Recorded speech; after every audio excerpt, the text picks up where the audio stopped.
If I give you my Imsi number, can you show me, not tell me, but show me how much data you collect?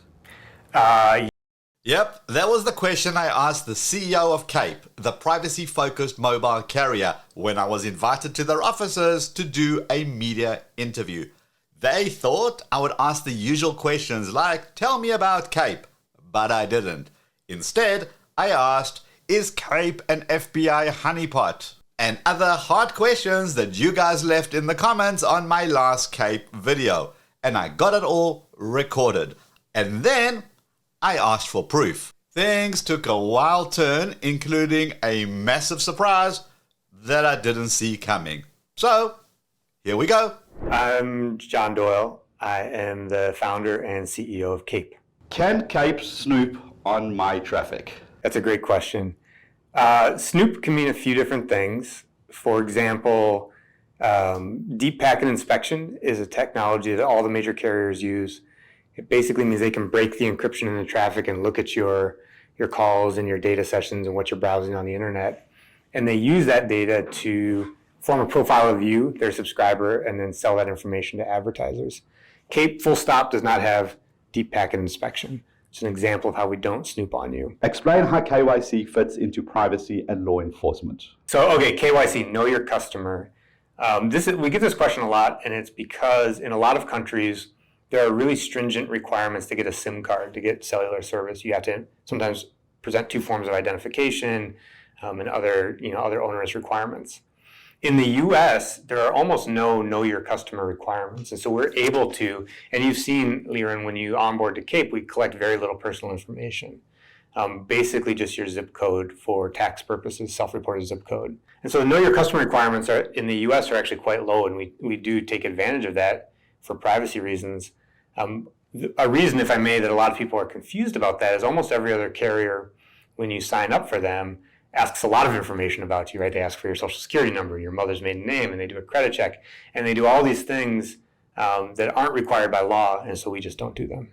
On your website, you say you don't collect data. Why do they promise not to sell it? If they don't collect it, there is nothing to sell. Sounds like BS to me. I always appreciate a good skeptical question. Our policy is to collect as little data as possible, which is not zero. And to be really clear, it's not zero data.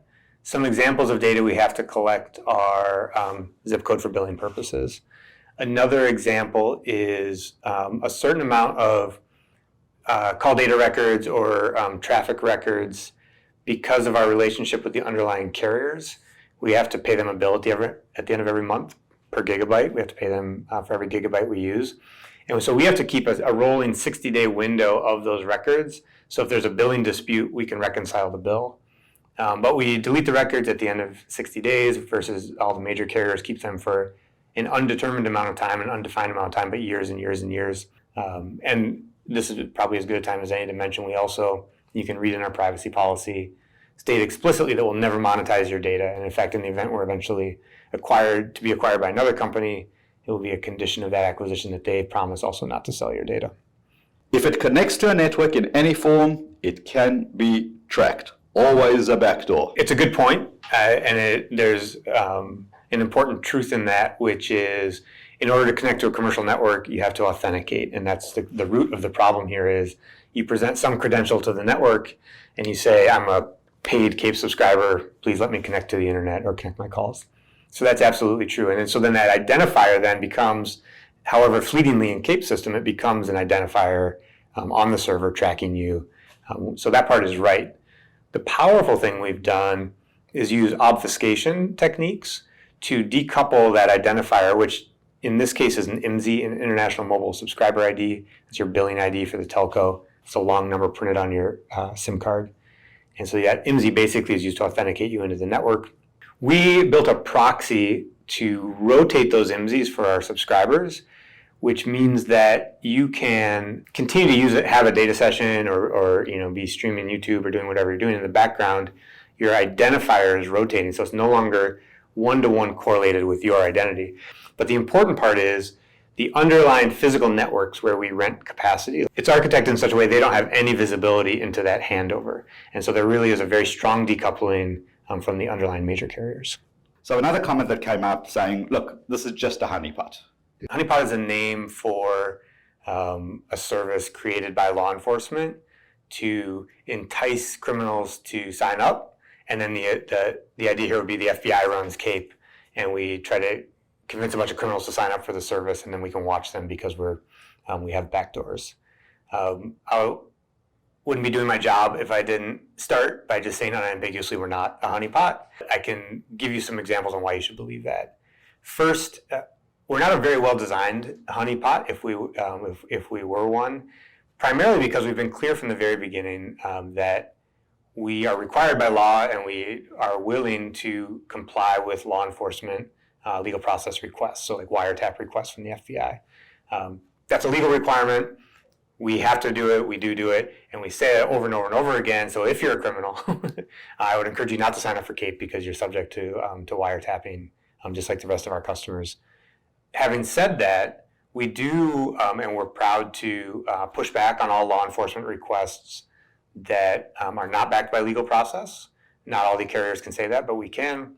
Also, in the event we get a request that is backed by a warrant or a subpoena, but is not narrowly tailored as is required by law, we also push back on that. And then finally, we say again, we have this incredible privacy policy that we're so proud of. So we are collecting and maintaining about our customers the bare minimum amount of data so that when anyone comes looking, whether it's law enforcement or malicious actors or otherwise, there's very little to find on our subscribers. As we built our network and as we continue to build it out and to maintain it, and we put our customers first and not the interest of law enforcement first and not the interest of advertisers first. And we're quite proud of that. What I did was, before I left home, I've taken my CAPE services on my phone, and I've got the Obscura phone, and I made a note of the Imsi number. On your website, you say, don't trust us, see it for yourself. So, if I give you my Imsi number, can you show me, not tell me, but show me how much data you collect? Yes, I can, but I'll do you one better. You should talk to our head of engineering, David Dunn, who will probably just log you into the system and show you literally on the screen what data we have on you and your travels. Hi, I'm David Dunn. I'm the head of engineering at CAPE, and I was just provided your cell ID, and I wanted to see what we can show you in the data. So here, since we were provided the subscriber ID, we can go and pull what information that we have. As you can see here, we have a number of different events that occurred, over the last 2 days. But the granularity in which we can track someone is only down to the cell ID, and those cell IDs can cover, very large areas ranging from, miles or plus, depending on where you are. As you can see from this cell mapper data, it's a pretty complicated, RF environment. As we can track you down to, being connected to like one of these towers, but it can be vastly complicated, and DFW is a huge airport, so you could be anywhere within this massive different triangles or shapes that are in here in this airport. Based on what you've got, are you able to tell me I'm on corner of this street and that street? Like, can I get down to that level of granularity? No. Well, other cellular providers can. We just don't have the information to be able to do that at all. We can only track to the tower level. We can't do any triangulation or anything like that. All right, so I've also provided you with my Obscura phone. So it'll be interesting to see how the two are actually different. Yeah. So actually, if we pull open your, Obscura, you'll see immediately that the amount of data that we have is significantly siloed to a very particular window. And that's exactly when you had that Imsi active on the network. And so, up into this beginning part here, like, you were in transit to the airport, you triggered, you changed, when you got to DFW. Yes, you were active for a while, we can tell that, but as soon as you sort of got on the plane and changed off of it, there's no data for the rest of the 2-day period that we have. If you were being targeted and there was someone waiting at all the destinations they saw of things taking off on Dallas, they wouldn't see you pop up again on there. And that's sort of the power of being able to change this identifier, because you're known. They found you at the airport now, but they'll have no idea where you exited because that number is not popping up again. Basically, this is our entire development test range. And then actually over here in the racks, we have our production East Coast environment with local cells inside. Our production 2 environment is our West Coast environment. I can pop one of these open nothing overly complicated in here. I gotta be honest, I wasn't expecting this bit to happen. I mean, I just asked, can I have a look around the environment? And they said yes. And they basically opened everything and they showed me everything and I could ask questions. And we got speaking about things like the Imsi rotation and how powerful it is on the Obscura phone. So I took that opportunity to ask a simple question. If it's such a powerful tool and not everybody needs that level of protection on the Obscura phone, well then why isn't Imsi rotation available for us regular Cape users? And then I was told to just wait here for a bit and they went to go get someone. My name is Evelyn and I'm a product manager here at Cape. From the last video, we've gotten a bunch of comments and feedback that they loved certain features from the Obscura phone, like the Imsi rotation. And for those of you who don't remember or don't know, Imsi stands for International Mobile Subscriber Identity. And think of it like your license plate, right? Every time you go through a toll booth, they need to know who you are. And this Imsi lives in your SIM card, and this is what tells mobile networks who you are when you connect. So I'm very excited to announce that we're launching Identity Rotation, and you get the sneak peek first. I'll give you a brief description of what Imsi is, why your network identity is at risk, and how enabling rotation changes that. And this will be rotating every 24 hours by default. Let's say that you feel like you're in a sensitive location or you feel compromised for any reason, and there you go. You have just rotated your Imsi, and you have not lost any self-service. You can still receive SMS and calls. Like, everything is the same. It's just you're now more protected in the background. Okay, I've got some thoughts. Firstly, I don't think people understand how powerful identity rotation actually is.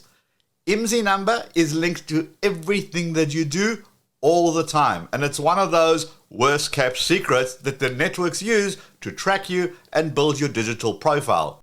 Just Google a TED Talk by Malte Spitz, I'll have a link to it below, who sued the networks for his data and got 35,000 lines of code of personal information mapping out his exact life. With identity rotation, you break that model completely. It is that powerful. Secondly, the team at Cape really are committed to giving us control and protection and privacy. Thankfully, they weren't offended by my question, and I was given insane access to their tech, to the environment, to poke around for myself and see anything I wanted to see. So until someone comes out with a real white paper showing how Cape is something else, I'm going to continue using and supporting Cape. And to be clear, I'm not trying to convince anyone of anything. If you still think that Cape is this or Cape is that, that's fine. I'm open to being wrong, just as soon as you show me that white paper proof. What is always wild to me is that the same people who spew out these conspiracy theories, which is super easy in the comments, are the same people who still use their current cellular provider, which they know for a fact harvests their data and tracks them. How does that make any sense?